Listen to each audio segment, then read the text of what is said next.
SEC clears Evernorth XRP Treasury company for Nasdaq listing. The U.S. Securities and Exchange Commission has cleared Evernorth's registration to list on Nasdaq as an XRP Treasury company, according to a CoinDesk report published August 28, 2026. The company will trade under the ticker XRPN, making it one of the first pure-play public vehicles built around holding XRP as its primary reserve asset. The clearance is a registration milestone, not a token endorsement.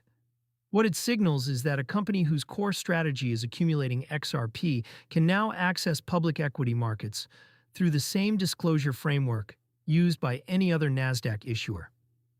For a token that spent years defined by its legal fight with the same regulator, that is a notable turn. From courtroom to balance sheet, XRP's relationship with the SEC has been adversarial for most of the past 6 years. The agency's case against Ripple over XRP sales shaped how the entire token was perceived by U.S. institutions, and for a long stretch it kept regulated products at arm's length. An SEC sign-off on a company built specifically to hold XRP is a different posture.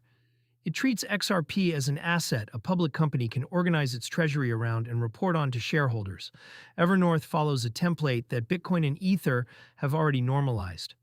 Public companies raise capital, convert it into a target crypto asset, and let their share price track the value of the underlying holdings, plus whatever yield or operating strategy management layers on top. Investors who want exposure without holding the token directly buy the stock. XRP now joins that structure with a dedicated Nasdaq name. The Treasury company model, applied to XRP, the corporate crypto treasury, has become one of 2026's defining trades. Strategy pioneered it with Bitcoin. Ether treasury vehicles multiplied through the year, and Solana treasuries followed. Each one converts a listed equity into a leveraged wrapper on a single token. XRPN extends the pattern to the fourth largest crypto asset by market cap. XRP traded at 1.43 as of August 28, 2026, down 0.9% on the day but up 4.8% over the prior week, per CoinMarketCap data. That is a calmer backdrop than the double-digit swings surrounding some treasury launches, and the broader market sat in extreme greed with a fear and greed reading of 81. A treasury vehicle listing into that sentiment inherits both the upside and the risk of a market priced for optimism. The model carries a specific hazard worth stating plainly. A single-asset treasury company is a concentrated bet. If XRP falls, the equity typically falls harder, because these vehicles often trade at a premium to net asset value on the way up and a discount on the way down. Shareholders are exposed to the token's volatility and to the company's own financing decisions, not just to XRP itself. Institutional access widens. The clearance sits inside a wider run of XRP-related market structure. Spot XRP products, treasury companies, and custody arrangements have all advanced through 2026 as U.S. regulators moved from blanket caution toward case-by-case approval.